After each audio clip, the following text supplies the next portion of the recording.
Good afternoon, ladies and gentlemen. On this wonderful Friday, we survived the storm, the inland hurricane, or whatever it was that came down here and tried to wash Pensacola off the map in the early days of the April month. We're still here. This is RL Technologies, and Chef's Abacus presents Business Time with Ralph and Mike.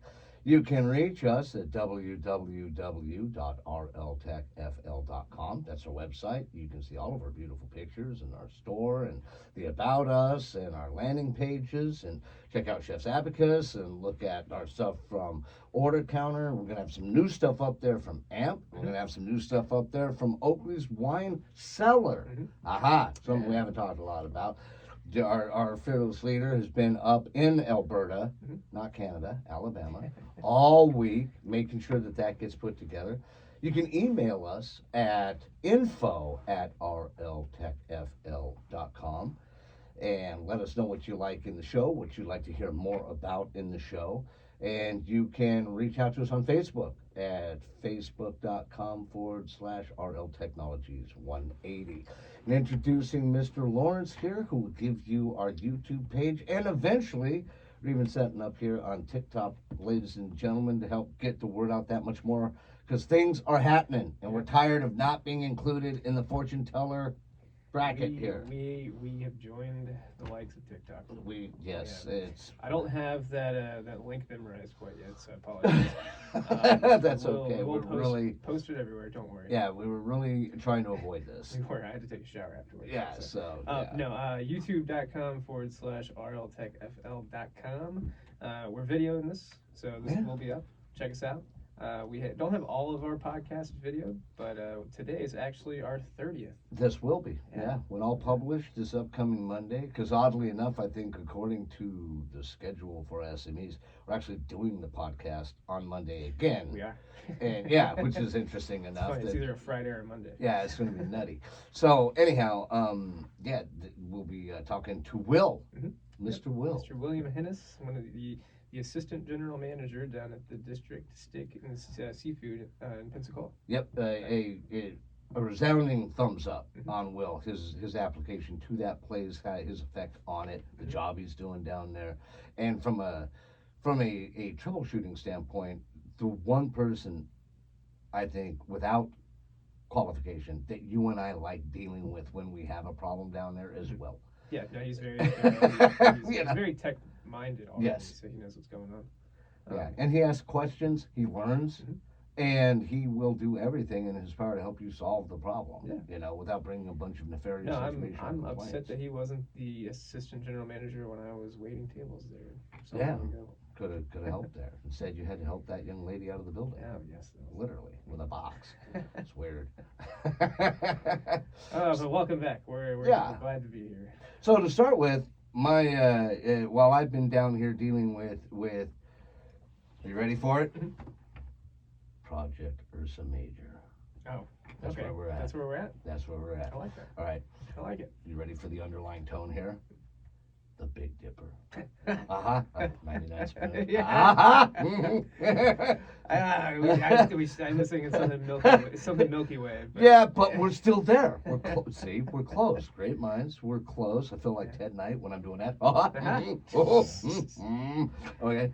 And so I was saying, when I'm entering it on the projects now and whatever we're doing, it's just Ursa Major. Like and it sounds better when it's just Ursa Major. Working on Ursa Major today, doing the thing. It probably is one of our most major projects that we've. Worked on. So we have the name now. It wasn't gonna go like out of Addison or. Ursa Major. No problem. Yeah. So what are you working on today? You just tell other people. Maybe Ursa Major. Well, You're working on the Big Dipper. Can we talk about Ursa Major yet? Not yet, and the only reason not yet, I think, is we can talk about elements of it. We've been busting our heinies this week, ladies and gentlemen, and Mike has. I've been sick. Well, no, but you've been up when you haven't been sick, which been one day. And it was actually half of that day. You came out Monday. Yeah. You know, for like a third of the day, you were like, dragging your bones out. I'm coming. What did you do? You did. You looked like 5 pounds of hammered dog. Beep. You did. It was bad. So he was literally crawling along the bar with his hands, ladies and gentlemen. It was like, I need just support. Is this a toilet bowl? I was like, no. Let's just, you go sit down. I decided that one time I lost track of you. I was like, where the hell did Ralph go? And I'm wandering around, and I was like, oh, I know where to check. And you were sitting in front of the bar with a ginger ale or something. Yeah, no, that's exactly what that I was like, don't even bother him. I'll just let him sit there. I was unimportant anyway, so you know, I was just gonna mess with him. Yeah, So stomach flu or the bug got me on that. Yeah, whatever it was. So, but we wow. So we've been. We have been working on this project with the card reader company that we've fallen in love with. We do sell the reader devices ourselves now, which is something that we've been able to ferret out with them, and it's going to definitely work out to everybody's advantage. We're talking, of course, about the Canadian company, card reader company, AMP. That's AMP, and they have a unattended product that we have become very familiar with now called the 6500 reader, and it is the boss. Yes. It just is. It does so many things, and it's beautiful, it's secure, it's better than any of the other reader systems that you and I have looked at too, right? It really is, and we got lucky because we found just this gem of a company whose product is, I mean, next to none on this market from what we've seen. And what's funny is that it's like, yeah, they're worldwide and they have obviously millions of products out there, but we had to go find them. We did. It's not like we just tripped over them. And luckily enough, that was interesting. They had already integrated once before, or well, many times over with our payment processor. Yeah. So that was the first hurdle you have to get over as an ISO. You have to make sure that your particular ISO that you're partnered with or an agent for and will actually integrate with some sort of unattended payment device. And that's an excellent place to start. Check the boxes, ladies and gentlemen. Because when you're out there, because we've had to do, good Lord, we've had to do a lot of work. We actually had to generate a corporate dossier on a company that we were asked about. We're in the production value working with a company called 99 Spoons. They manufacture a type of vending machine, but the one that we're actually going to integrate with here is a secret. It is in and of itself. Project we don't even know what it is. We actually don't. Yeah, and it's funny when we were we were talking to. So anyhow, yeah, I'm leaping forward there. So we're working on the integration of this project, and at the very beginning of it, we're like, all right, we've got everything nailed down very well here. And the gentleman that owns the company, 99 Spoons, that we're working with, Nick Yates, great guy, not formerly, you're always from where you're from, but right now he resides on the West Coast, and he's from Australia. I think, or New Zealand. We have to. Well, trust me, I have enough experience down there. Right. I can ask one question without asking him the question, and his answer will tell us everything that we need to know. Boom. So next phone call. Yeah, that's exactly. On to the next. And so he manufactures vending solutions. Okay, and right after we start talking to him about this, he comes back to us and he says, "Yeah, we're leaving town." And it was like the second phone call, right, that we had with him. We're on the phone with him. We're on the phone with them. We got everybody wrapped into this massive, video conferencing call, and we're like, "Why are you heading out to China?" And he was like, "Oh, well, we're looking at possibly switching up manufacturers."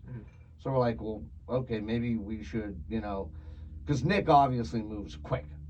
He's on the fly, Chuck Norris style, as we like to say here in the studio. And he's out there just, ninja, octagon. And he comes back from China and he's like, "Yeah, guess who's doing our manufacturing now?" So we're like, okay, so it's a brand new manufacturer, okay. So we reach back to the, our AMP, and we're wrangling this. So slowly but surely it turns into a development where we are quite literally, we are the leaders of this, the circus. These are our monkeys. This is our circus, and we are. Mr. Yates goes to Mr. Lawrence, is like, yeah, your CTO is going to run this whole thing. And so we're like, okay, that's what we're doing. And so by the time we get done with this, we're like, we get everything lined out. We get the communication from AMP going great with Mr. Gates, with everybody at 99 Spoons, and now we're talking to his new manufacturing wing in China. Mhm. We get that worked out, translators and all. That was a feat, folks. So Yeah. we're talking China, California, Quebec, Pensacola, Florida, New York, New York, Arizona. and Arizona. Oh, wow. Yeah, Okay. Arizona. Yeah, and so, yeah, that was. That was a call to wrangle. Yeah, and it was just to get everybody on the same page, on the same time, Mhm. because we tried it days before that based on other information that we had Right. from different sources, and I was like, wait a minute, we can't talk to them in China at 8 a.m. and I was having this problem with it, so I mentioned to somebody else, and they were like, why not? And I was like, because they just opened the factory and everything is centralized and they're on this weird schedule, but it is very scheduled. It's almost autistic in its nature. It's like, we watch Judge Wapner at 7 p.m. Right. And we have to have our fish sticks cut up at 8:30. And literally At a it's 90-degree angle. yeah, with a protractor. And so it didn't work. So we had to, it was like 3 days later. 3 days, and so it's like 7 p.m. our time, just central. You and I are It's we're 9 watching a.m. the China we're watching the the next day. media release from NVIDIA. That's right. And we're sitting there, and we're like, drool coming out of our mouth. And then we got into what NVIDIA was doing, and then we stopped drooling. We're like, oh, they just took over the world. So yeah, that's what we were doing while we were waiting. We're like, all right. So we wrangled that call. So then it was 1:53 in the morning. Mhm. My phone goes off. Bing! It's an email. And I'm like, there can only be one person. Because there's only one person that emails you and I at that time in the morning. And it's Nick. And I get it. I've been an upwardly mobile paced father. And at one point in time, definitely upwardly mobile paced single, dad. Mhm. And there are a lot of times you're doing stuff at 1:30, 2 o'clock Oh, in the yeah. morning. For him, Mhm. it would have been about midnight. So you and I, snooze, crickets, radio silence, we're out, man. And then the phone goes, boom, and it's an email from Nick, who's burning the midnight oil, because it's the only oil where he's got quiet, right? And he asked us a question about integrating third-party cryptocurrency payment processing, or the app that can even begin to facilitate that type of transaction, consumer-based transactions with cryptocurrency. There's only one company we found out that actually is even attempting it right now. Mhm. So he gives us nothing more than the name of the company. He Yeah. says, and I quote, "Is this possible?" I don't answer him. Right away, right? I'm like, this can wait. The fearless leader over here gets on the phone with him and says, hey, let's talk about this realistically. So we have our marching orders and how we decide to move forward with it. And so long story short, because there are elements that we're keeping compartmentalized right now, we do get a hold of the company. Now, After quite the yeah. feat all its own, So Mr. yeah. Fisher had to endure. So, well, yeah, we won't go into all of that, but what we will say is that we suss out the company from literally, we scoop them out from head to toe. Yes.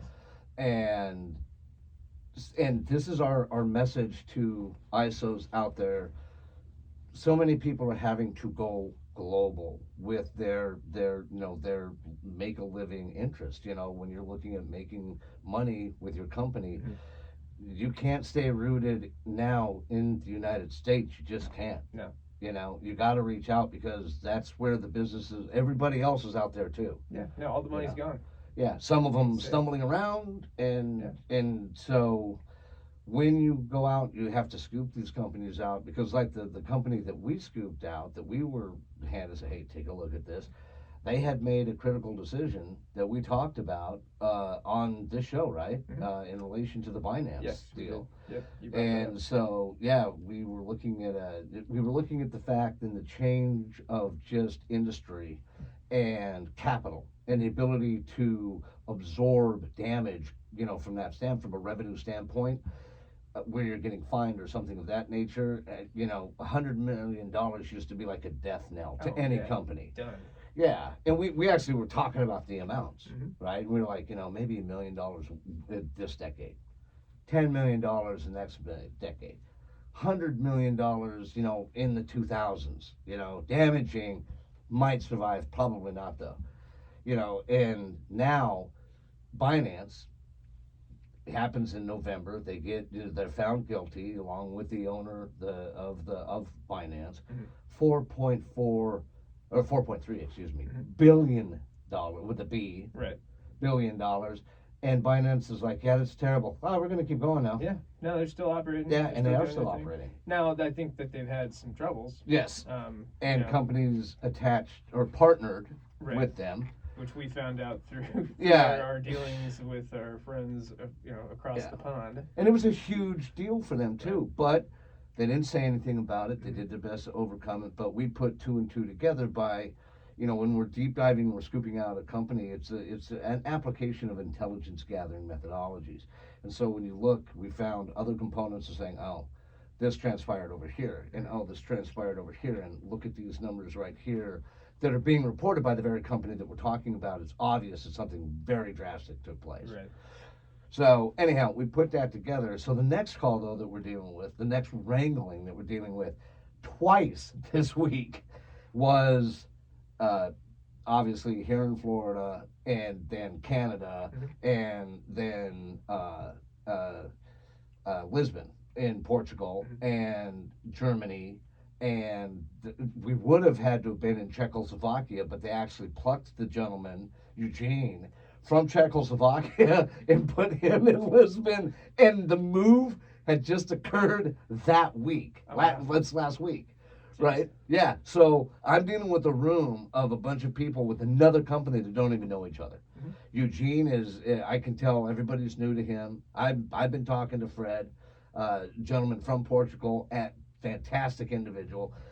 He's got his two techs, one of which is in Paris, if I remember correctly, and the other one is from Germany. I think he is in Lisbon, and so we're wrangling all of these things. We're trying to wrangle the meeting, and I was laughing to myself, and I was like, wait a minute, they're okay, Eastern time, Central time for us in the United States here. That's what I got to be concerned with on this call. And I was like, wait a minute, aren't they in Western time? Because and it turned out they were, and it's funny because it's called Western European Summer Time. West. Yeah. And I called you. I was like, "Hey, look at this Yeah. acronym. Ha ha ha! Isn't this weird?" So Ralph is up in Eugene, Alberta. Excuse me. He's in one of them. When you dialed in on the phone from Alberta, and he was looking rough trade. Yeah. He's in his vehicle, jacket on, and I'm like, 70 degrees out there. Why is he wearing a jacket? And I didn't know that you were as compromised as you were. And so, or this was actually Tuesday morning. And I'm like, so you're like, you make it through the first meeting. And then he calls me back after the first meeting. He was like, yeah, I'm not going to be there for the second meeting at all. Well, and I was doing inventory in Alberta. Yeah, at trying the to same time. see. So yeah, you didn't dial out. It's Right. just been one of those weeks. So what we can announce is that we've actually initiated the project that we were talking about in relation to pulling together a cryptocurrency processor, third-party payer, and processor that we're actually having added to the AMP 6500. It will be a first. Yep. And most of the processing that was originally being done, there's another company out there that we're going to have to talk to eventually if we can't manifest it, called Ivenda. It's not a big deal though. We'll see how that goes. But this project, Ursa Major, I've been using this is something I came up with. I said, Ralph was standing literally in Seville Quarter, And then he gets done talking to Mr. Gates, who he meets completely by chance, leaves the meeting with a grain of sand in between his index finger and his thumb, and that's what he's got. And now we're literally standing on a beach that ranges from China all the way to Dubai. Really is where what we're talking about with that the company that we're dealing with over there. They were originally built in Dubai. And then all the way back across the seascape to Canada, and then down here, and then all of the places here in the States that are interspersed. So amazing that we're heading this up, but it's something that's been it's been a long week. Well, we've been working on this for like 4 months now, 5 months. Yeah, it's like three. Yeah, it's close to 4 months. Yeah. So it's been fun though. But and it's why we do what we do. Though we've been able to take every question, are we doing it this way? Are we doing it that way? And move forward with it. And I think that it's a viable product. I'm fascinated to see what it is. I know. Good God, I can't wait. Yeah, and I'm sorry, but Nick has the front with the ticket. I want to be there at the unveiling. Whenever he has this, whatever country it's in. This is one of the fascinating things about the project. Right. We don't know where the first deployments are going to be. No, we have no idea. Yeah. It could be any, just not Europe right now. Right. Yeah. But soon, I'm sure, soon to come, and that's not, Nick is there, but AMP is not. And if you're dealing with companies, there's a little, a nickel worth of free advice, as our fathers, both have told us. When you're working on certifications for countries or regions, it's largely based on currency and whether or not you're certified to work within the confines of that region / currency. And to work in Europe, you have to have an RIO. You have to be certified in it. And to facilitate that certification and licensing, you're probably talking about $3 million or so to work through the entirety of that process, because you have to be able to, I say process, but that's the key. You have to be able to process those currencies. Right. Well, it's all pounds over there too, so it's going to be. Well, and a euro. Yeah. So it's a euro, it's pounds, it's pound sterling, Deutsche Mark. It. But it's going to be more than Yeah, it's a lot of stuff, right? Yeah. So I get it. So, for sure. So in Canada, the way they handled it was they said, "No, eh?" Like, not yet. Eh? Yeah. And what was funny though is that, and it was when we were talking to Robert Campbell. We've been talking to two primary people up at AMP, and take this opportunity to give them huge shout outs. They're always there. They've integrated us they're in the middle of their show / convention schedule, which every company out there that makes something, this is the time of the year where they're hitting everything, right? So they're in New York and they're in Las Vegas, and while they've been doing this, they're getting back and forth with us and have been, I wouldn't say at our beck and call, but very close to it. When we need something, Ryan Gibbs, the senior tech guy, outstanding, amazing. Love his Jesus hair picture. It's very Canadian. It's awesome. And then we haven't seen Robert Campbell, who we've talked to, but the black screen look, very slimming, very anonymous. We're just going to put that out there.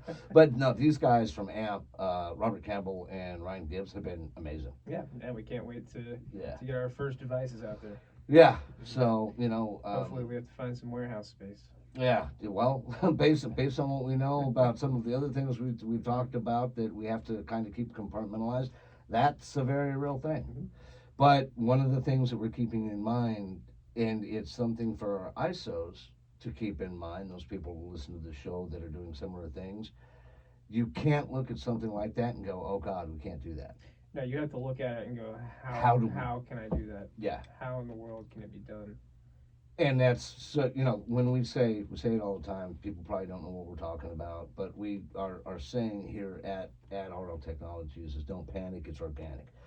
If it's meant to happen, it will happen. We'll bring everything together. Yes, we have to work at organic sometimes, but organic also comes to you. Yeah. And- Sometimes it stinks, but sometimes yeah, when you got to fertilize it. But, hey, then it grows. There you We're all about the growth.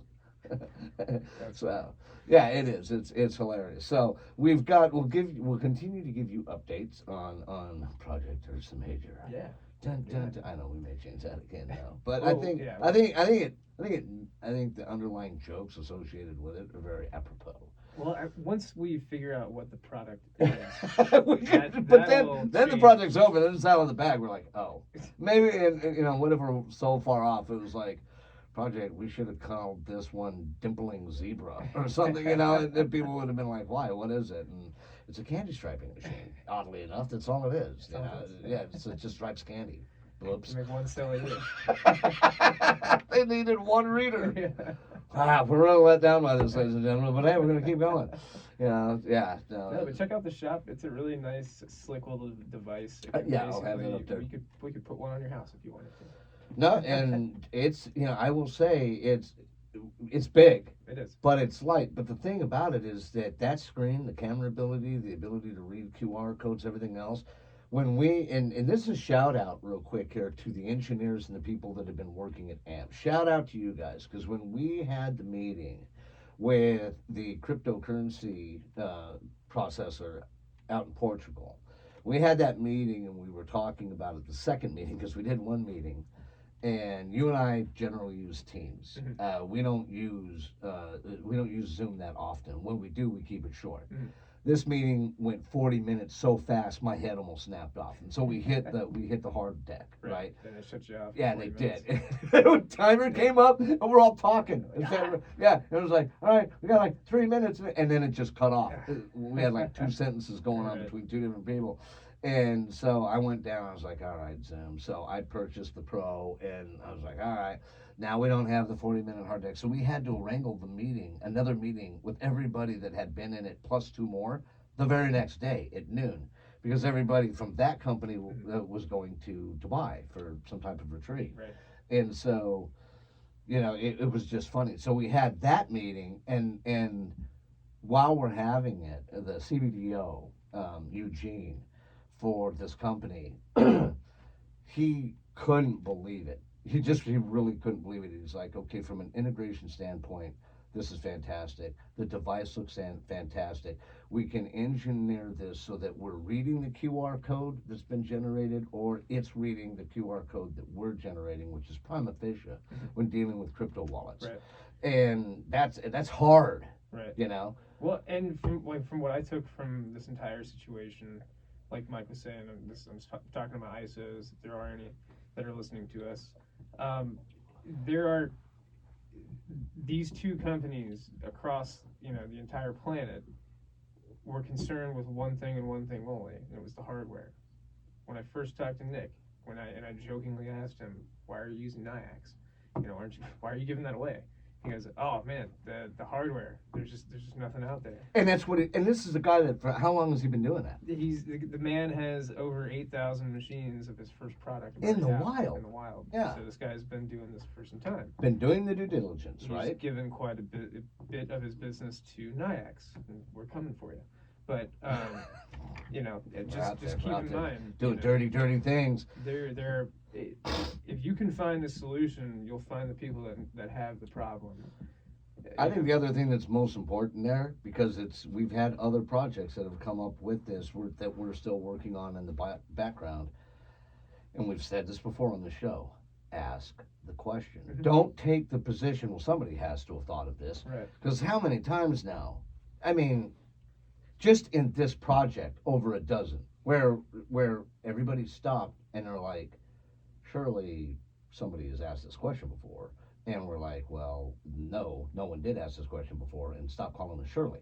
And it's where it's at, right? And we were asked the question between Nick and ourselves. Mm-hmm. Then we were asked the question between Nick, ourselves, and AMP. And that was the big one where like, someone obviously has put this all together. And it's like, no, that's why you hadn't reached out to them, and that's why they hadn't reached out to you. They're just, for whatever reason, they're just not looking. Yeah. But when you, like you said, when you put yourself in a position like we do fairly constantly, where it's like, all right, how do we make this work? There's never an impossibility to it. It's like, all right, we presented with this few caveats here. How do we deal with those? When you do that, you have to ask others questions, and you have to go looking for yourself. We're in the desert. We're in there 40 days or 40 years. Like sand and mana. Roaming the desert. Yeah, and then Sure. well, they're like, who are you guys? And we're like, yeah, the guy with the tablets pointing us over here, and what are you doing? And that's how we found it. And when we found, because like I was saying, Eugene, the CBDO for the company that we found, and we didn't actually find it. Nick found it, but he didn't know what it was, and he admitted that. He was like, I don't know what this is. Yeah, and he couldn't get in contact with anybody. Yeah. So, and that was another thing we were pointing to. We had to go through their standard info app. We had to go through their LinkedIn message boards, personal and corporate. And then, last but not least, in one of the fields that they had for one of the selected contact us emails, because they had different bracketed fields, they had the possibility of a WhatsApp alias that you could put in there, which we had killed for the most part. I resurrected mine and put it in there, and what happens? I was literally, doing, sitting on the toilet, and boing, WhatsApp goes off, and it's them. And I mean, you and I, 8 days? 8 days. We were going into the 9th day, where we hadn't heard anything. We got 50 methods of communication out there. Nothing. We were getting ready to call Mr. Yates back and tell him that we were, just. Yeah, this is. Yeah. But so don't give up. Keep pushing, in relation to that. Don't assume that someone else has asked the question. Oftentimes you will find that your need is, predominant to your situation. It's a prima in its sense. Just don't assume that, oh yeah, someone else is doing this. They might not be. Yeah, or be talking to other business owners, the ones that you think are happy too, because usually, you might be able to make them a sweet deal, or, offer them something, and because from what you've said, that was your question to Nick, because you were actually talking to him with interest of the vending machine. Yeah, no, that conversation. that conversation was totally something else. And I'd forgotten that I even put in an application to talk to somebody from that company. It's one of those, auto-generated forms that I came across, and just hit auto, And at the time, you and I are laughing and joking and milling around with all of the AI stuff that was going on. And now it's actually been outlawed for phone, robocalling use. But I had just talked to a company called Air AI, who had shown me one of their end products that they could have built for us. It was like our own RL Technologies personal call bot, where we could feed it leads, and it would basically call people to try to sell them our point of sale services, or what have you. And that's leads, ladies and gentlemen, not leaves. Yeah. There's nothing organic about this. It's damned, it's cursed, and it's AI. So the call went great, and the lady's like, oh well, let me let you talk to one. And so I'm like, I don't want to talk to okay. Yeah. And she kind of sounded like an AI chatbot herself. And it may have been, dude. The whole thing is so racist, though. Yeah. let me talk to one. Why do you call it one? Is it a they? What's going on there? Well, the one that I talked to had like an Australian accent or New Zealand accent, or one of those. They're very comforting. I can understand. Yeah, and I was impressed. I was like, wow, okay. So fast forward to the phone call that I had with Nick, which was only a few days away. I'm leaving Seville at that point after talking to somebody, and I was not in a good mood. I remember something was happening. I think with order counter or with someone at Seville, and I just wasn't in a great mood. So I get this phone call from California, and I get all kinds of phone calls, and 90% of them are not robocalls, but sales calls or something. But I have to answer them anyway.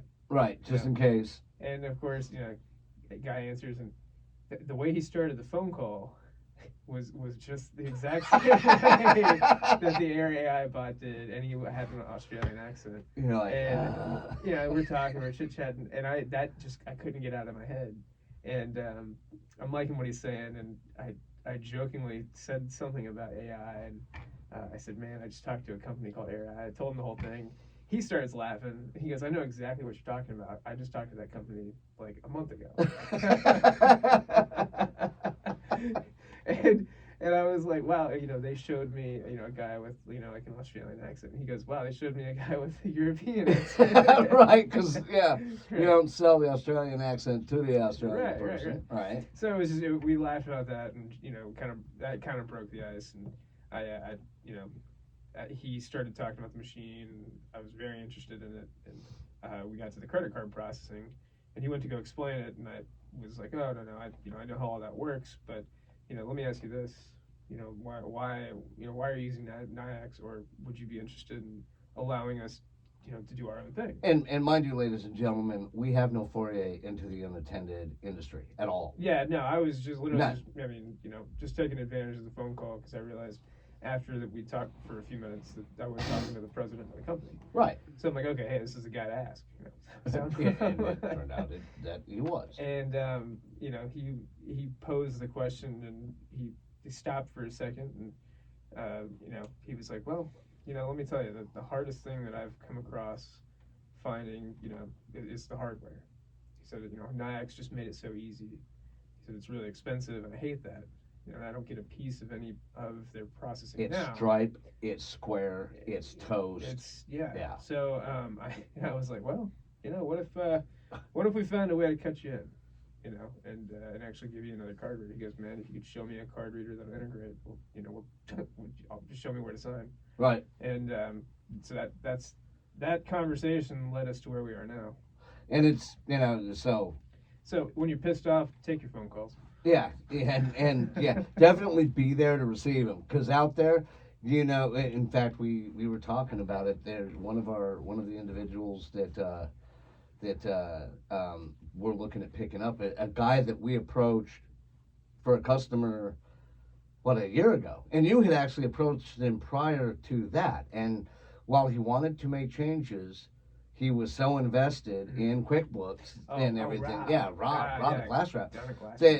And so he just, he just wasn't. We couldn't push him to a position where he wanted to make the change. Well, but no, QuickBooks did it for us. Yeah, they raised boy, his thank rate by you. $100, and Yeah. he said, hey, you know what? What am I paying these people for? Because there was no reason for it. No, it's just like, this is just now going to cost you this. It was a yearly increase. Right. And he's already using them for, the invoicing and everything else. So yeah. they're getting the payment processing separate from that.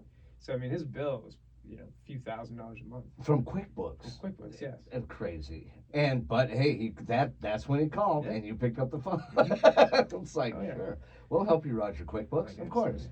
So he's got his own CRM that he built and put a lot of time into. Yeah. But when we saw, I think he was burnt out. He was going through something. Yeah, and it wasn't. I think it was just burnout. Yeah, when you get into those projects, because he wasn't reaching an end point. Right. Right. So now we're hopefully we get that sussed out for him here in the next couple months. Yeah. Honestly, it shouldn't even take that long. No, it should relatively. It shouldn't. It should be pretty clear cut and dry. Mm-hmm. So, but yeah, take those phone calls, because out there, especially today's day and age, we keep saying it ad nauseum. People are really watching their dollars, and there is a lot of arbitrary math that's being done, calculations that is being done by, not the payment processor even, but MasterCard and other, even some of the baseline consumer companies like McDonald's or Chipotle, like we've talked about, things of that ilk, of that nature. The simple fact of the matter is they're just throwing charges out there, assuming that people aren't going to check on it, or get tired of it. We were talking about Binance and their $4 billion settlement. MasterCard and Visa just settled a 20-year lawsuit, and they just paid out $5.5 billion. Didn't blink an eye. Didn't blink an eye. Guess what? They're still operating. Yeah, and then within months, you brought this up. Mm-hmm. They bring up the legislation that you and I were talking about, and they're all like, so now this is all based on debit cards, really. It was all based on debit cards, and then MasterCard came out literally a couple days after that. How about and just that? raised their interchange rate by like 1%. Yeah. Or 1 basis point. And everybody was like, where is this coming from? And what's funny is that post, when we shared it, generated so much information and so much feedback because people are pissed. Well, and folks, I hope our business owners and our ISOs that are listening to us contact us. We can get you added to the class action lawsuit settlement. That's right. If you processed anything, or if you were on any sort of interchange and you processed a Visa or a MasterCard between the year of 2004 and 2019, then you are entitled to 2 to 4% of your paid interchange back. Okay.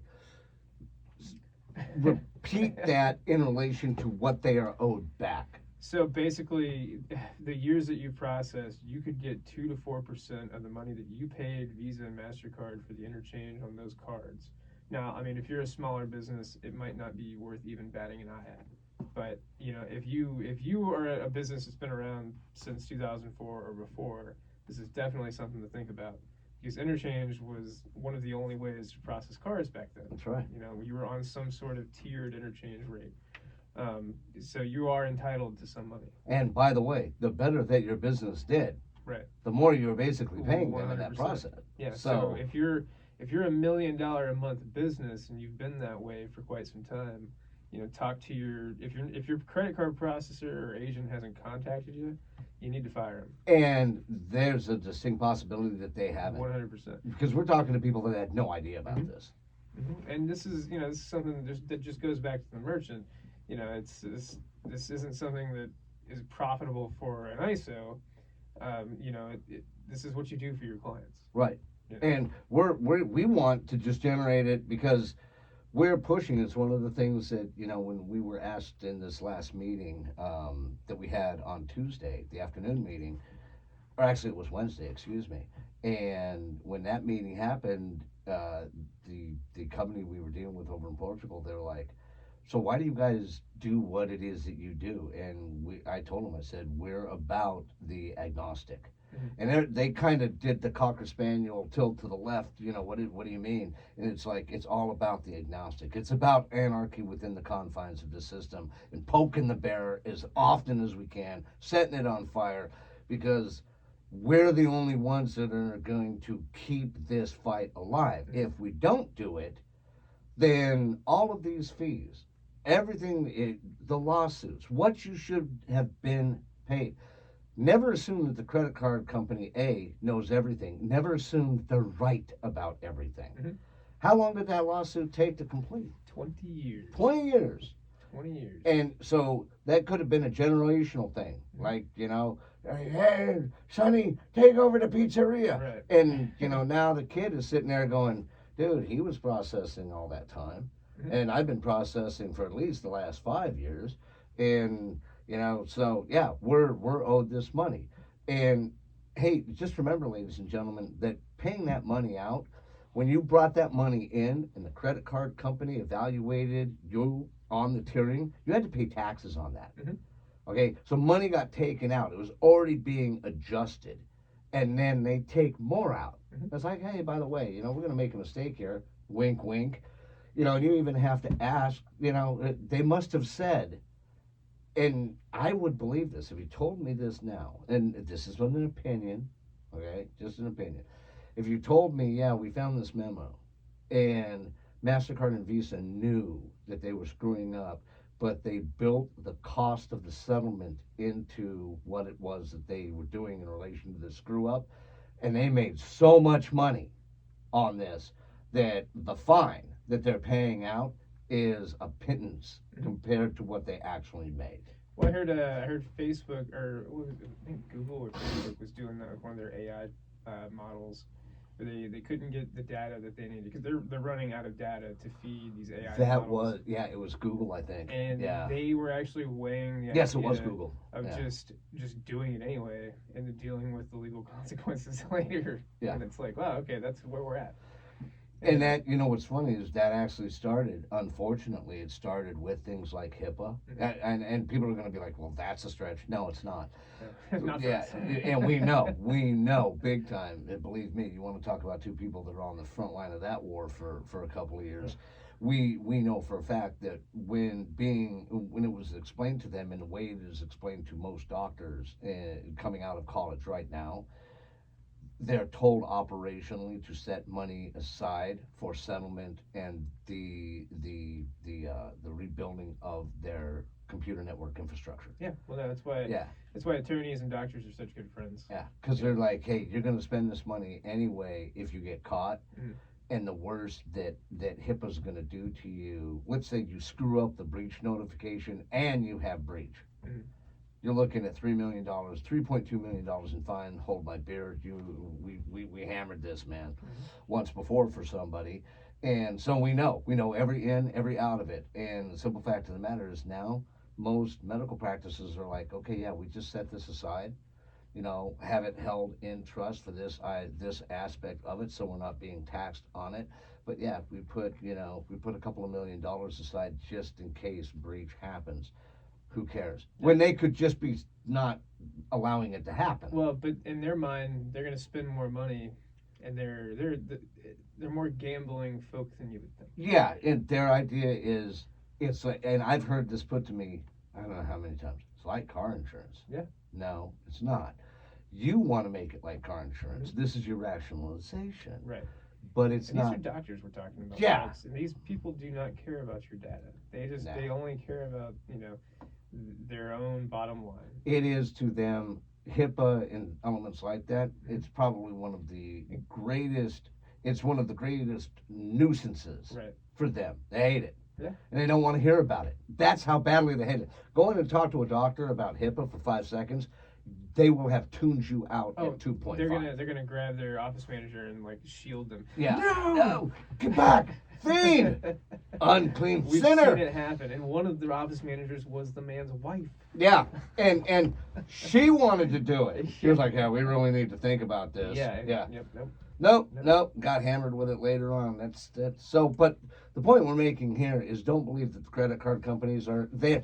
Look, there's nothing that is going to happen in relation to these individuals, Visa, MasterCard, Amex, that's altruistic or philanthropic. None of it. The settlement originally was supposed to be for upwards of 18 to 20 billion. Yeah, and so why didn't that happen? Because of the 20-year, arbitration.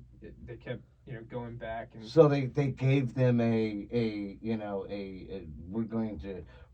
it's like a time served sentence. Mm-hmm. You've been in county jail for 5 years while we've been doing this, so 5 years of your sentence is going to be commuted to time served, which is on a fine. And this is why the whole system's backwards. Okay, I would have said, all right, that's nice, Your Honor, that you're giving them that you're giving MasterCard and Visa and Amex that, and or actually the suit was just MasterCard and Visa, but that you're giving them.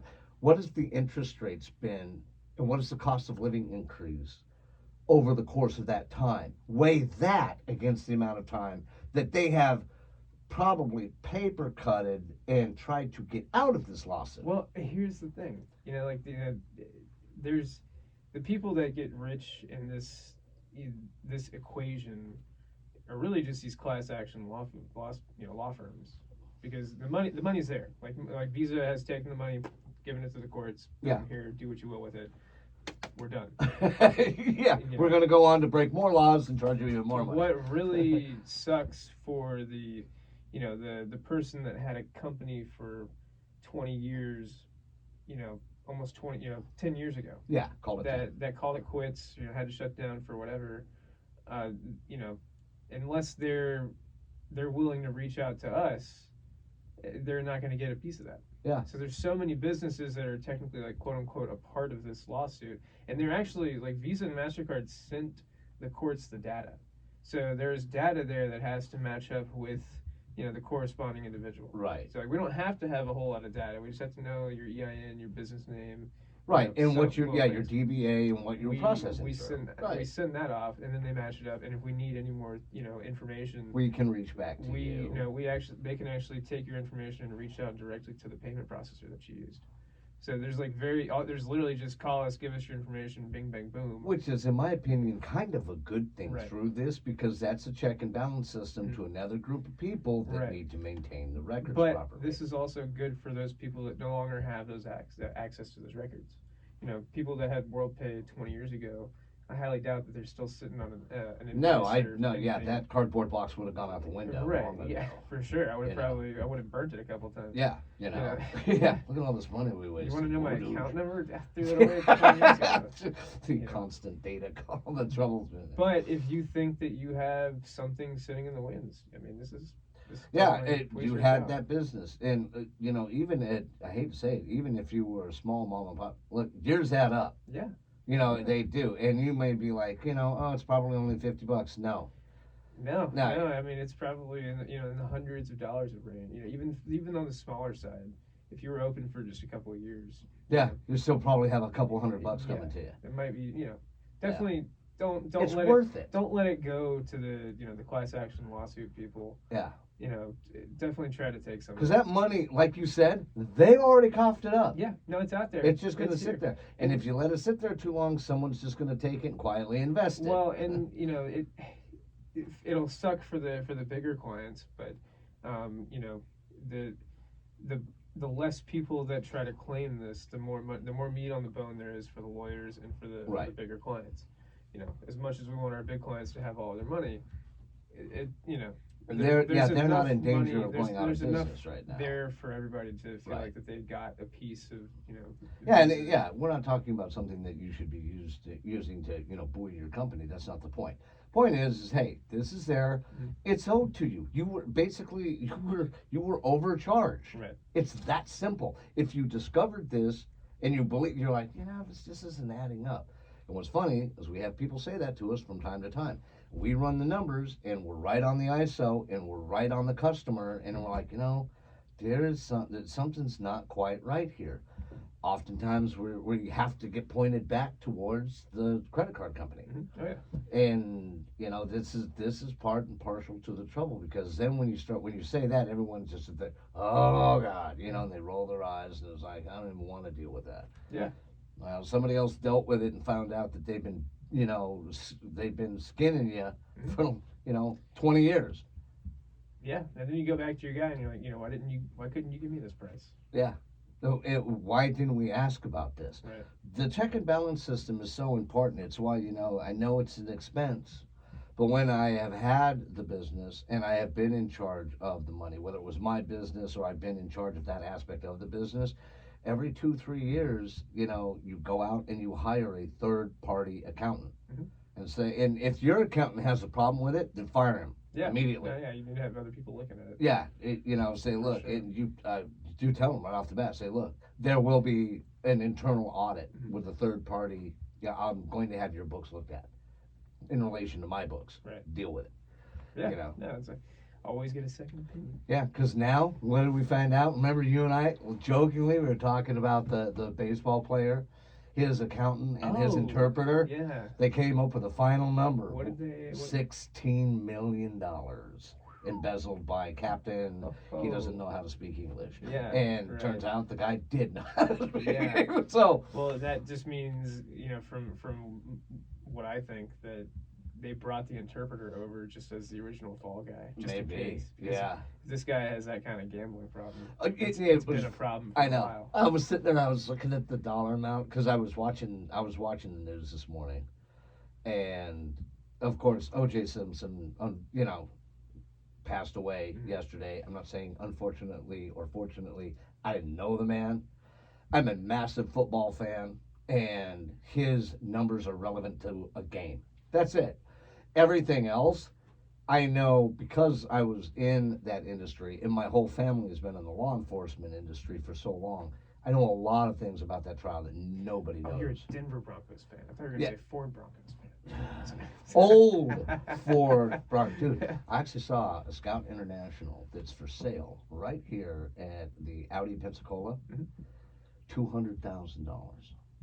Now, granted, it's all original, but the engine in it is not. It's a really nice engine, but that vehicle is not worth $200,000. Not even close. But I was like, wow. But who was it? You and I were talking to someone that was like espousing to the greatness of the Bronco. It was because we had said, yeah, it's either a Jeep, and the person was like, or a Bronco, like that was a good thing. And I shut my mouth because it was a business. someone that we were talking to business wise, and I was like, Yeah, I can't "Are remember you?" now. I can't. Yeah. Might have been during one of the phone conversations because I had to shut my shut your big yapper, and I had one of those moments. I was like, no, dude, shut up, write it, because those new. You and I looked at the original. Man, they're just so terrible. Oh, the These Narcos? new ones, underpowered, They're god awful. and they're ugly, and God awful. dude, and we were so hoping. We were like, dude, yeah, it's going to be great. Anytime they remake anything, Yeah. it's just it's not good. And speaking, and this is a long track. This is a long sidetrack here, and I'm sorry about this. It's the long ball to center field, ladies and gentlemen. There is a 300, 400-year-old living oak tree that was cut down. Hey, I'm gonna. Ralph was laughing because, dude, I've been so. No, go ahead. What's funny is I mentioned this to Ralph about, I don't know, had to have been 4 months ago. And I'm like, hey, they cut this. So there's this big, huge parking lot, which in and of itself is, problematic to the story if you're looking just from an eco-environmental system. Sure, There's not a parking lot. There's a single tree in the parking lot. Damn tree. No, that's not what I'm saying. There was this big, huge, beautiful living oak. Now, down here in the South, they're protected. You can't even touch one. We've been a tree sanctuary for like 33 years. Yeah. In Pensacola now. So arboreally, we are on the up and up. And, we are on the front edge. In parts of town, if you want to cut a tree even back, you have to have the city come look at it, and they charge you. I think it's like $1,200 per yard. Yeah, and it is. And they tell you how much you can cut off. Yep, it's all living It's oak. protected, and it should be honestly. Right. Like some of these trees are, hundreds and hundreds Oh, of yeah. years old. Yeah. And they have enough to deal with the salt water and the hurricanes and everything else. Well, yeah, When you find one that's in town, as far as we live in town too. well, and the thing is that you just mentioned it. You hit it on the head. Sally came through here and called the tree the arboreal status of all of Pensacola, all of Escambia County out. When that hurricane hit, and I know because I worked for the city and for FEMA, clearing those trees, and it was 4 months of arduous backbreaking work. The simple fact of the matter is that the oak tree population here in town took a devastating hit. So it should be harder to cut these down now. Right. Well, unless, ladies and gentlemen, you're part of the new wave EV Biden administration. Get this stuff done right now so that I can leave office and forget I ever did it. Group of people, because they cut that living oak tree down, and I mentioned to you when they did it. I wonder what they're going to put there. Oh, and what did they put there, sir? They put EV charging stations, ladies and gentlemen. The level of hypocrisy herein is ridiculous. Yeah, I agree. I mean, this is. I agree. In my opinion, like unless you're going to cover that entire area with some sort of solar panels or something to try to generate some power to absorb. I'm glad you said this. The EV power stations here, right there, and if you want to take a look at them, ladies and gentlemen, they're right there next 9th and Creighton. Right there, Right big in front of parking lot. Shop Yeah, Rich's North Liquor Store. If you want to look at the EV stations, you should go in and get good liquored up. Go buy the liquor over there at Rich's North and take a look at these bloody things because they're hooked into the city power grid. Well, yeah. Whoops. And you're going to find these in all of these major parking lots Yep. because, like we were talking to our buddy out in Lisbon, Portugal, poor guy had to drive an hour away from his normal route. Yeah. While he's on the phone with us. So he can And he plots it. Yes, he says some days. I'm sorry. Some days, because he sounds a little bit like Ricardo Montalban. He's got that great accent, out there, España. And he says some days I charge the car on the way in, and some days I charge the car on the way out. But it's always an hour. Yeah. It is. It's always an hour out of this poor guy's way. It doesn't matter. And he has to go to another town. Because that's where the charger is. Right. You and I look at this, and we've talked about this ad nauseum on this show. We've talked about it on our other show that we were doing for a while. We're looking to get back to here soon. And the problem is that when you look at the quote-unquote EV network, right, that was supposed to be built, $14 billion project. None built. And so now I found out, because being the nutty kind of guy I am, if I see something I don't like, I'm going to go ask. And I'm not going to ask the guy that like procured the money at the city level. I went and asked the guys that are putting it in the ground. And I'm like, hey, you know, and with a very disgruntled look on my face, what are you doing? And they're like, they're EV chargers, sir. And I was like, really? Who's paying for this? Why, the city of Pensacola, sir. That's probably got city of Pensacola stuff right on here on the side of the truck, which made a lot of sense. Actually, I felt like an idiot even asking the question.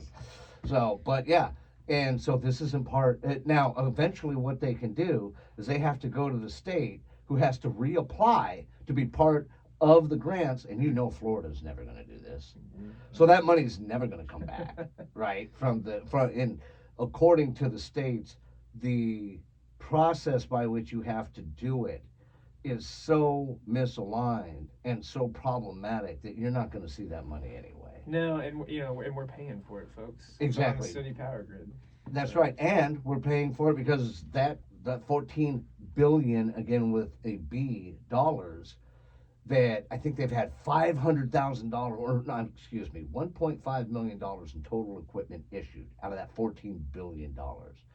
So, which is not even a tenth of a tenth of a tenth.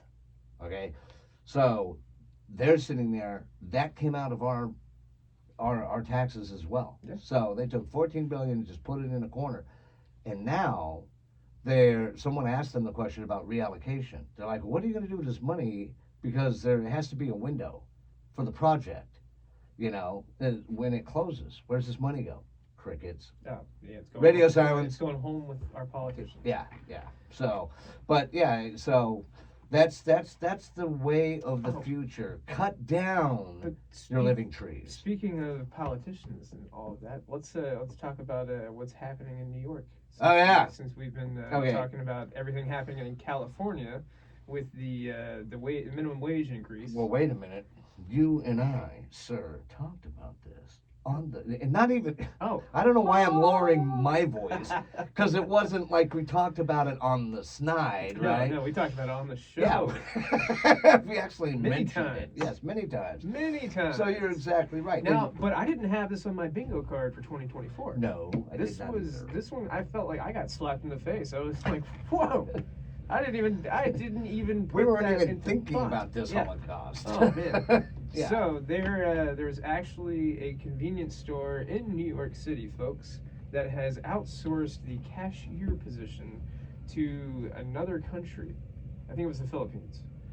Yes, so right yes. now, minimum wage in New York is $16 an hour, Right. and this company in particular is Unless you're in the delivery industry, That's right. That's $20 an hour. Yeah. Right? Going to go up, Right. or did go up April 1. It did. Right, It yeah. did. Yeah. Okay. So So yeah, but right now the minimum wage for everybody else is $16 an hour. Right. So that's you know, they're using these real people from the Philippines on screens just as like virtual, you know, cashiers to help you Right. through your order. Oh, not physically, mind you. It's more of like a toast situation. Like that looks right. Grab that. Right. And they're paying these three people $3.95 an hour or Yeah. something about that. Well, yeah, because minimum wage in the Philippines right now is $3.50 an hour. Right. So here we go, folks. I mean, You know, here it is. and this Here it is. They're going to charge us top dollar for everything. They're going to outsource all of our stuff. Pardon me. Now, And you know, on this it's- one, we got to drop it. You it's- know, and I'm sorry, this is where it's at. It's shit. Yeah, and they, you know, the audacity. It's incredible. It is. Truly It is. And here's the bad thing. And you know, Mike brought this up. You know, all they have to do is do this in California and New York, and it's going to cascade, and it's going to affect the entire country, folks. Yeah. You're hearing it here first. We've been saying it for a while. We have. And, Yeah. you know, it's Just putting that out there. Yeah, God. No, You know. no. Potato, stress, grabby. Squeeze my pig. Yeah, squeeze. Yeah, Oh, pig. Yeah. I have a squeeze. Potato. Yeah, I have a potato. I have a There's stress reason for pig that. in my head. I'm never going to tell anybody I'm squeezing my pig. All right. But I am with you. It is so frustrating. It's so angering, and we'll leave the stay. You know, because number one, and this brings, so one of the things you and I talked about earlier in the week is there was a TikTok video taken by this guy, his wife. You know, these two are very young. They're in the millennial bracket for sure, right? And they're now leaving college and going into the corporate world, right? And that's where this transition from the millennials in relation to those individuals that were in school freshman year, etc. 3-4 years ago, they're now getting their first jobs.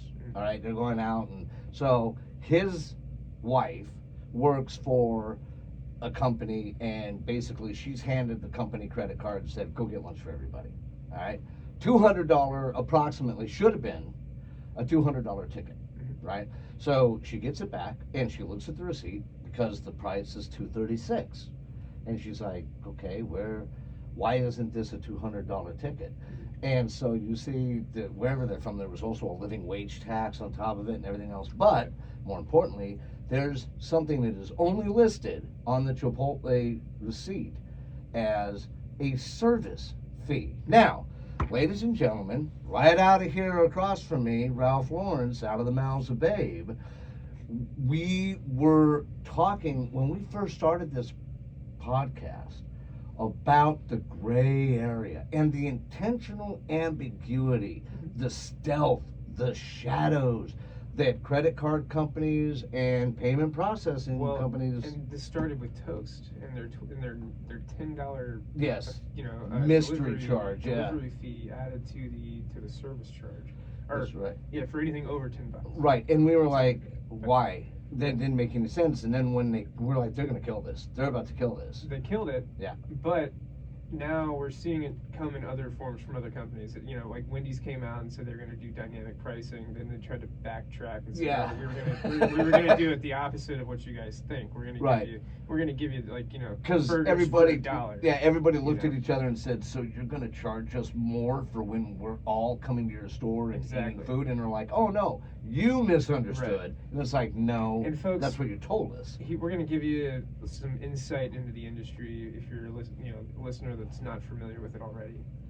McDonald's owns Chipotle. Right. Okay, so you've got two major demographic sets there by very, very opposite sides of the spectrum from those companies. Right. That are under one hat now.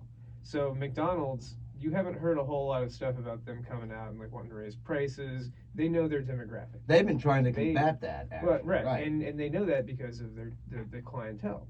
Well, they got really smart. They went out and they bought Chipotle because guess what? Their clientele are all these Gen Z kids or these kids going into college. And guess what? They're armed with mommy and daddy's credit card. So the demographic of the average McDonald's user who's been a long time McDonald's user is the parent of the kid who's going to the Chipotle and is actually paying for that service fee. And don't think that these analytics are so clear and concise. Right. It's not a reach. No. This isn't like tinfoil hat stuff. This is just numbers. No, and I'm telling you, I mean, we live in a small college town, and there's a Chipotle right here next to the college. That wasn't placed there by accident. Yeah, it's literally 100 yards from the college and the mall. And these kids don't know any better. Like they didn't grow. They grew up with everything being an extra service charge. They just accept it. Yeah. We look at it and we're like, we want to fight it. And it's that, to me it was a genius move on the McDonald's Corporation because really that's you look at what they're doing over there and they're basically testing it on the group set for that. Well, and now that age group though is having to go out into a world rife with inflation and recession, and they're having to be that much more. I saw this thing on real estate the other day where it was yesterday, and he was like, for Gen X and for the baby boomers that are still alive, get ready for your kids to live with you for another 10 years because the housing market is going down in flames. Yeah. And the simple fact of the matter is that the kids that are transitioning, these millennials that are transitioning out of college into the real world, they are failing massively. Yeah. And they're having to learn that, hey, we don't play nicey nice out here. Yeah. And you have to keep track of what you're spending, and now they're looking at those cards, and and so What we found out, though, in the long run with this story is that the service fee that was being charged by Chipotle outside of the state of California, mind you, Mhm. was actually a fee that they're utilizing, Chipotle, i.e., McDonald's, is utilizing to pay for the $20 an hour Right. employee in California. Oh yeah. This is fact, Mhm. okay? And this is coming from McDonald's, who said, first and foremost, after the whole debacle with the Chicago McDonald's that Right. started raising prices, McDonald's corporate came back and said, no, we're not going to charge everybody else. This is how they charge everybody else. Yeah. Pay attention, ladies and gentlemen. Wake up. Yeah. You know, it's just that way, because they're not. They're snoozing. No. It's, oh, wait, $30. Oh, what is this service fee? I would have seen that. You would have seen that. We wouldn't have left the restaurant. I would have been like, here's your box. Yeah. What's this? Service fee, my. Yeah, service fee, my right testicle. Yeah. What are you talking about here? I'm not paying for some knucklehead in Gavin Newsom Right. that made the mistake of enacting legislation that was described and has been described by every major fast food corporate entity that exists in California as an anchor, not a life preserver. Well, and I don't want people to look at us and think that we're being hypocrites, because we do like to sell, the cash adjustment Yeah. or the cash, adjustment program to our customers. Folks, that's not this. literally just taking the some of the financial burden from the transaction for your convenience off of the actual merchant, so they don't have to raise prices. And that's what they were doing. You're going to see that. Now it's just Yeah. getting out of hand. Now it's like, okay, we're going to do this for the credit card. We're going to do this for the tip. If we're tip pooling for the entire restaurant, we're going to do this for the service fee. And then you got to pay all your taxes and everything else. And now with legislation, now they don't have any choice. So if you're any kind of franchise over 500 franchise locations nationwide, now you've got, on the West Coast, you've got $20 an hour. Mhm. On the East Coast, you've got the delivery charges, all of them tech companies, Mhm. where they're like, okay, we need to up the minimum wage, or the legislators in New York are like, you need to pay them more. And, Uber Eats and DoorDash and Grubhub are like, no, we don't. So they passed legislation, and now they're being forced to do it. So the tech companies immediately announced, right out in the open, they're like, yeah, the customer's going to pay for that, you silly bastards. We're not going to do it. And that's what they did. Yeah. And so there was this minimal uprising in New York, and then it died down. Everybody was kind of like, cost of, price of doing business, I guess, is the mentality, right? That's the mentality. Yeah, Right. but and largely because the kids you're talking about, like you said, it's the millennials sitting at mommy and daddy's place, not paying rent, using their credit card to buy lunch. Yeah. That's Right. literally Right. what we're talking about here. Mhm. So, and yeah, but there are those that are, 30, 40, 50, and they're the ones that began speaking out. They're like, wait a minute, you're going to charge me how much? Yeah. You just put a tax on anybody coming into the city through the Lincoln Tunnel. Yeah. And making it congestion tax. $35 Right. more expensive each time I come into the city. Now you're telling me once I come into the city, if I get food delivered to my office, that I'm going to be charged again, and it's all going to be put on me because the tech company said so. So now you have this mandatory minimum wage that's existing on the East Coast, directly related to the fast food industry. Right. And you have the $20 an hour wage sitting here on the West Coast, directly related to the fast food industry. We're gonna take a poll. Which sanctuary city is gonna be next? Okay, I'm going to say that the next one that we start to see legislation related to, it's either going to be Chicago, Philadelphia, or Denver. I 100% agree. Yeah. And that's I think yeah. Chicago or Denver are my two. Yes, yeah, That would happen next. Which one I can't. I would probably say Chicago first. because they're rife with it anyway, Right. But on the other end of the spectrum, the only city right now currently to have survived the immigration issue with any real definitive result has actually been Denver. This is true. And this is a massively, I was born in Aspen, spent obviously many, many years in Colorado. It is a purely liberal state. It It has is. one of these It is. most liberal Supreme Court and governances in the entire United States. But they are a very politically adept state because that's where the RNC Mhm. used to be. That Western Division RNC used to be. That's where the DNC Western Division still is. Mhm. It's headed out of Denver. So a lot of power, a lot of politics coming out of there. So I say, if you're going to make it a federal note, Denver, you get the change in Denver, and then you're it's going to be seen on a map as bridging the country. Well, yeah, no, 100%. Yeah, I agree with you. Yeah. Yeah. So, but you could easily do that, like you said, Chicago. Mhm. You know, either one of those who's windy liberal city. You know, and yeah, I'm Right. putting that word out there, the L word, the D word. Yeah. Sorry, Hey, sorry. I'm sorry. You know, the simple fact of the matter is that Gavin Newsom is not conservative. No. This is his fault. And folks, we're gonna feel the effects of this coming down the pike. I'm not excited, but I mean, No. I can't wait to see what it is because Mike, the prophet sitting across from me over here, he just calls them like he sees them. Well, and it's because we pay very close attention. We have to. It's part of our business model.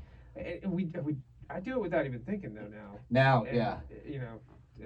It's like second nature, but The next investment where that to you look. and I have to definitely talk about is either Advil or Tylenol for all of the head slapping that's going on every 5 minutes. Where we're like, I mean, when the Chipotle thing hit, Mhm.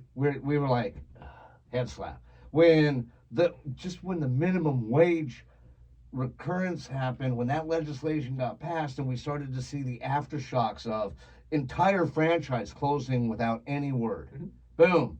You know, Frosty Freeze, California, boom. they're all gone. Yeah. 500 franchise locations. You want Frosty Take Freeze? your $6 and get Yeah, out of here. exactly. Wherever. They had people that were clocking into work, Mhm. and managers were showing up that were being retained only for that week Mhm. to disseminate the news. Yeah, just let everybody know. Hey, Yeah, sorry, you're fired. we're done. Yeah, yeah, and it's not it's it's like a bad breakup. It's not you. It's not you, it's us. It's me. Because we're not going to pay you $20 now to do it. Now, we'll also, every show we do this when we're talking about this. The inflation model rates here in the United States were flipped on their heads in the late 60s, early 70s. Mhm. We should all be making more money. Yes. We are not against that. Right. The food worker out there should be making, hell, the food worker out there, according to inflation adjustments, per annum, should probably be making closer to like $27 an hour. Yeah. 100%. You know, but you and I and other people that are in, jobs that mandate, education, skill sets, etc., that are beyond that, we should be making, our minimum should be $35, $40, $50 an hour. And that's why this is so upsetting. Right. It is a double-edged sword. If the people that are in the fast food industry, California is where it happened, didn't knock down this door, nobody would have said anything ever. Mhm. Status quo, keep them right there. Right. And so, from that standpoint, yes, it had to happen. However, you rush through the legislation, you turned this into a political cause. Well, now Then the liberals got a hold of it. Now they're trying to unionize. Yeah, So that'll be the next step, and then that's a here, good point too. and then the step from there, and this is something I wanted to touch on before we go. So we've talked about robotics. Yep. We've talked about the labor increase in the labor market. Well, folks, this is something that I've been seeing, and this isn't, we're not seeing a lot of it because we don't even have any customers that have any robotics yet. But here's the kicker, and I'm sorry to our any of our business owners that are thinking that they're going to be able to buy robotics and get away from paying the hourly wage Right. completely, because here's the new model that I'm seeing from some of these companies. You're like, yes, we're going to offer you this wonderful piece of technology. We're going to sell it to you for $5,000, but guess what? If you want to use it, you got to charge. We're going to charge you $6.99 an hour. And I'm sorry, but the SaaS fee model Mhm. works. No, folks, Sorry. we have moved from an economy of actually developing and selling physical products, and we have moved to the SaaS model. Right. Everything that we produce in this country is going to come down to some sort of software as a service or hardware as a service model. And to this profit moment from Mr. Lawrence, if you don't believe us, just look up Japan, ladies and gentlemen, because they actually have robots that are being utilized in the manufacturing industry, and those robots are being paid. And we know this. Why? Because they're being charged union dues. Yes. And we heard a few months ago that they're actually, or it's might have been a month ago. Yeah. They're going to be having, or I forgot what company it was, but there's a company out there that's producing a nursing robot that can do menial nursing tasks. Oh, yeah. For I think it was like $12 an hour. Yeah, and that's their claim, and we have some differing opinions from them on that. You and I are lock stock on it. The fact that they're even talking about it, though, folks, is like this is going to touch every hourly aspect, and especially those that are more expensive. The average nurse, from what I read, and this could be wrong, is the hourly wage for the average nurse is about $90 an hour. Well, and actually we did talk about this exact aspect of it because of the traveling nurse situation and their impact on the industry, and the fact that every hospital. I mean, we're in God's waiting room. That's what Florida is called. Welcome to Florida. Yeah, you're in God's waiting room, all right? Yeah. Lots of hospitals, lots of doctors. They're bloody everywhere. And oh, by the way, about 50% of them are terrible. Yeah. They're as likely to get you killed as your ailment. Oh, However, for sure. The hospitals where you end up when everything goes sideways, they're about at 50% staff. And interestingly enough, that robot that you're talking about, the first thing that they're going to integrate is on the pharmaceutical side and on all of the base elements. When you first get into your room, they talk about what medication you're on, what medication you're going to be on, what are your vitals, what is your contact information, what is your diet, who is your doctor. It's going to be like the thing from Fallout. Mr. Handy. Yeah. Mr. Handy. Yeah, ladies and gentlemen, it's graphic and it's funny, and and what's funny is that the game Fallout, which I've got thousands of man hours into, Fallout 3, Fallout 4, I've even don't hold this against me, I've even played 76. So there's literally not an aspect of Fallout lore that I'm unfamiliar with. They have done a fantastic job on the show from the aesthetic standpoint and everything. I'm like, oh, look at that. Oh, look at that. Yeah, no, and I'm a huge Walton Goggins. Cam's is like, pow, pow. She's like, would you shut up? And I'm like, oh, look at bobblehead. I'm losing my mind. And, and the first thing, it was on its side. And I was like, look, that's a blade from a Mr. Handy. She's like, what the Mr. what? She never played the game. Well, neither have I. Yeah. I just started watching the show. So, guess what? Tonight when I go home, we're loading up my Fallout 4 because I've completed everything on it, right? And I'm going to take her on a tour and say, this is what. When the bear attacked, she was like, radioactive bear? And I'm like, yeah, why? And she was like, what? And I was like, that's what it's called. It's a Yagwai. And yeah, and it's actually called a Yagwai. And then they have super mutant Yagwais. And so I'm going, it's like a tour though. I don't mind it. Right. Like, oh, and that's called. She's like, why does the stim pack do that? And he had to have an artificial put on. And, I'm like, well, this is why, and so, go watch it. But in this, and in what we're talking about, one of the things that, and this is, I'll be honest with you, you heard it here first. This is why we actually even moved to a platform that we don't spend any time on, because from a security risk, information risk, and national risk standpoint, TikTok represents all of those things. It's bad. Yeah, and honestly, I've gotten more Chinese spam mail in my box over the past couple of days. I feel like China's messed up. And that's a dirty phrase, ladies and gentlemen. I'm just saying. So I just downloaded TikTok and said, here you go. Yeah, but we also need it because and if we wanted to be, when we read the story, we wanted to be one of the answering companies for it. And the reason being is that you and I have sat here and we have tried to, just forget profit. We're disciples of the agnostic church. Yeah. And you've got to pay attention to the credit card industry, legislation, minimum wage, and the restaurant industry as a whole, because that drives how we eat. We need a little a credit card machine with the anarchy symbol on it.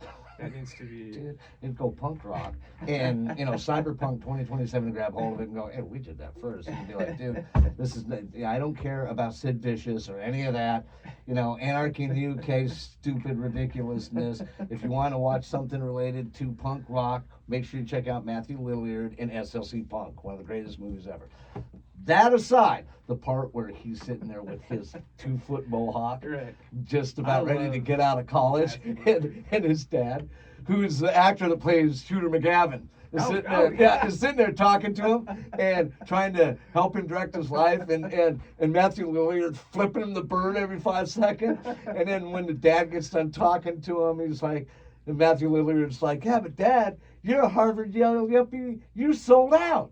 So your opinion doesn't mean anything. I live for that scene right Just there. want those little glasses that he's got on. It's awesome. So, but anyhow, go watch Matthew Lillard. Go watch Heroin Bob. Go watch SLC Punk, and we'll talk about anarchy in the UK in relation to payment processing. But here in the United States, dive into the academic, dive into what it is that you need to pay attention to, because Or just listen to us. do it. We'll tell you where to look. We'll do it for you. Because we're the ones doing the digging and bumping into things, and we're even out there right now talking to ISOs, trying to get them to facilitate cryptocurrency payment, just to help them see if it works or not. Mm-hmm. And man, that's gonna be a hurdle. Exactly, and that's. We get it. Can you? The first bank that does that will sponsor that is going to be the bank that wins. They're going to make a fortune. Yeah, so fast. We'll start looking for a bank. Yeah, and not to snob or anything like that. But now, and that's the reason they were able to pull it off in Europe is because it's a centralized bank, Right. and the nomenclature that you and I know that they're looking for in relation to companies that are trying to facilitate that here in the United States is a centralized bank. When they used that word the other day in the meeting, I about fell out of my chair. I was like, you guys understand. When I got back up in my chair, they're like, you all right? And I'm like tornado, lightning, it was stormy. And we don't have a central bank here in the United States. Mm-hmm. And when they looked, they were like, so what do you guys use? And I'm like, it's, for all intent and purposes, it's the Fed. Yeah. The Federal Reserve is our central banking system. But we know, and this is right now, we're ooh la la, fortune's told, get your forecast. The cryptocurrency element is fed now, and that's why they're trying to feed it the way they're trying to feed it, is they want to be able to turn this into a cryptocurrency, our entire economic process, because it allows it to be monitored and affected by regulation much more easily. Now, ladies and gentlemen, we should warn you. Yes, we're not on the gold standard anymore, but at least we have a piece of paper. Cryptocurrency is a numbered currency whose value is solely predicated on somebody telling you that it's worth that. It is the emperor's new clothes. Well, and they've already quietly been trying to enact something called USDC. Yes. So if you're on Coinbase, for instance, and you go to sell any of your coins, they don't automatically convert it to USD. That's right. You have to. They automatically, if it's going to dollar, they change it to USDC. That's right. And then you have to go again and do another trade to actually turn it back to USD. And there are fees associated with all of this. And the other thing that you should definitely understand is that when you're dealing with most energy, and there's 40 plus cryptocurrencies and currency exchanges right now. When you are doing anything, whether it's an NFC, basic transfer, whether you're dealing with micro tokenizing or anything of that ilk, you have to pay attention to the fact that you are only going to be paid back, more than likely, in crypto or euro. Yeah, once you spend it, it's really hard to get it back. And see, that's just it. You can't. Yeah. You can't get it back. And because guess what? It's locked in on a server that you don't have access to. This is the way it is. We know. We've been deep diving this for how many weeks now? Quite some time. Yeah. And so we know that the three primary elements are decentralization, the cryptographic encryption, Right. and it needs to be scalable, which is one of the problems because all cryptocurrency is blockchain programmed. Right. So that means Web3, and that is what it is. We don't even need to go into all of that right now. But the simple fact of the matter is that this currency is worth something because we let the nerd gambit out of the basement, gave them, put them in contact with all of the math nerds from MIT, and they got together and they created Bitcoin. Well, And- Shoto Nakamoto. Yeah, I think, whatever. Yeah, the anonymous factor. Yeah, whoever Dude, that was. the proof. The proof. Yoshi The Nakamoto. proof is in that. It's like it's a person. Well, no, not really. It's multiple people. Right. Do you know who any of these people are? They all claim to be that person. Wait a minute. What? It's like a game of Dungeons and Dragons, for Yeah. God's sake. Or the Silk Road. Yeah, Dread Pirate yeah, Roberts. exactly. And it's like, okay. Well, we caught him. Yeah. Well, I'm here It's for like the your whack-a-mole soul. thing. They like hit the mole and he comes out the other Yeah, side. next thing you know, it's Andre the Giant, a Yeah. cloak being lit on fire, and everyone's like, "Is that him?" And No, it's Johnny Depp over no, there. no, or it's Pratt. I was laughing to death. Deadpool and Wolverine, Deadpool 3 movie Mhm. is coming out soon, and I was watching. So I had Deadpool on a couple of different platforms. I went ahead and paid because I know a lot about how that franchise was brought to be via Ryan Reynolds, who is Jesus Christ, in my opinion, even if he's from, Canada. Yeah, watch out, he's from Canada. Dude, yeah, I'm telling you, man, that guy, everything he touches turns to gold. He is the Midas touch, number one, and his ability, when he reached into the Deadpool franchise, it took him 11 years. They gave him that franchise for virtually nothing just to shut him up because he wouldn't let it go.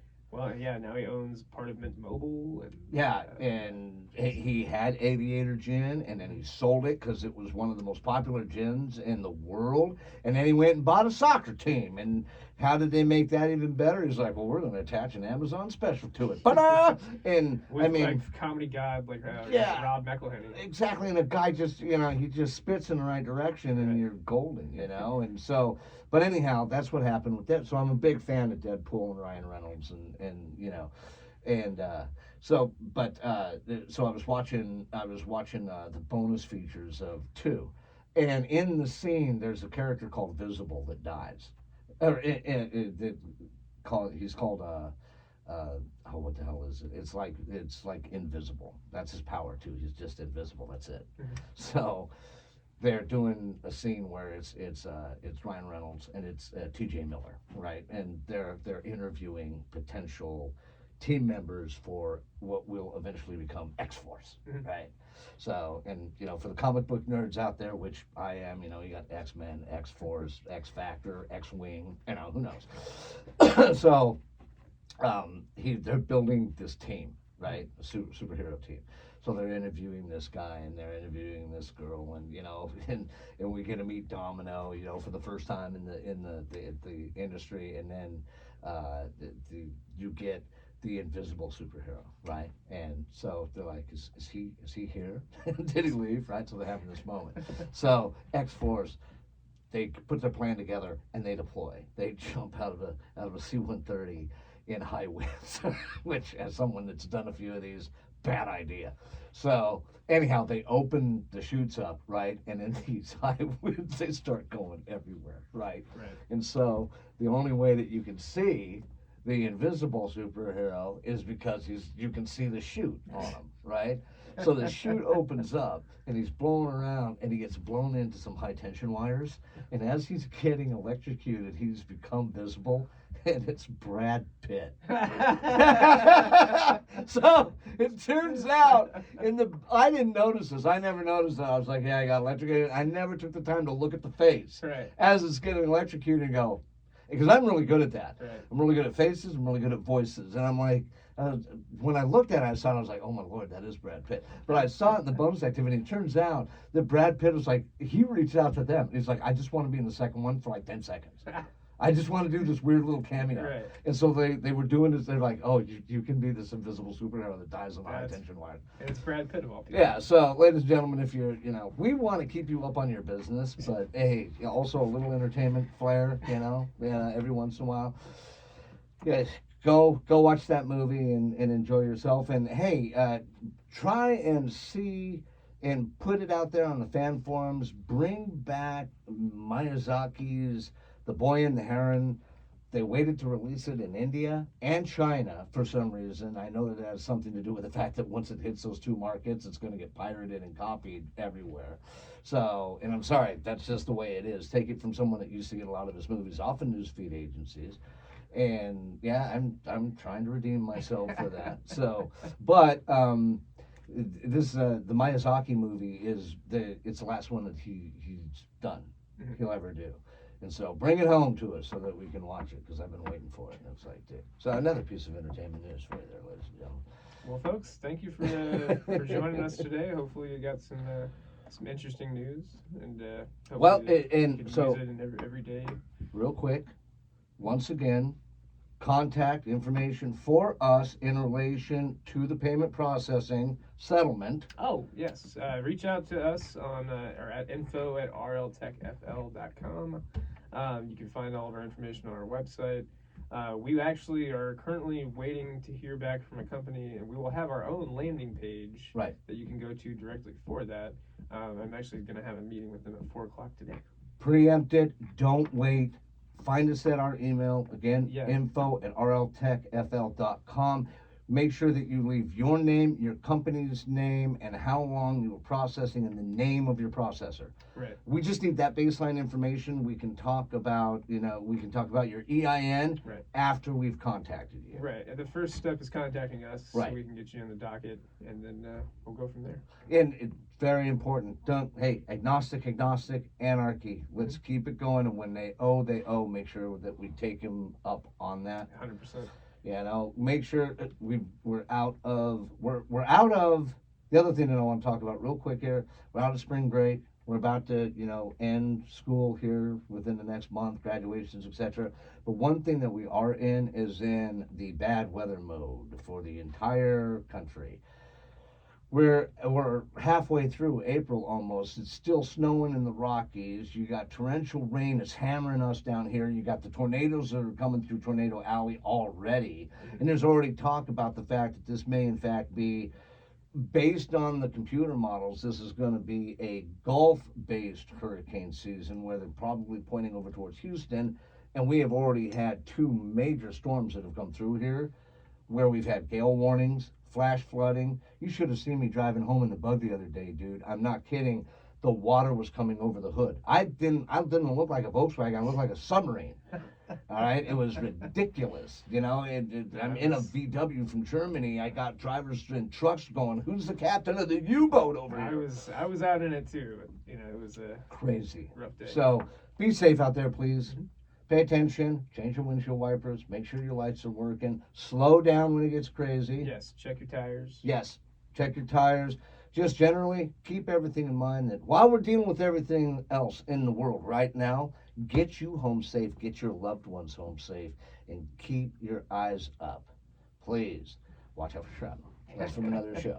So, but you can reach out to us for any other reason that you might think of. A website where you can see the RSS feeds, where we've got all of our links for the shows, where we've got a shop, where we've got about tos, lots of pretty pictures, and it's just an awesome website that I designed. Yeah, And, rltechfl.com. God, I love it.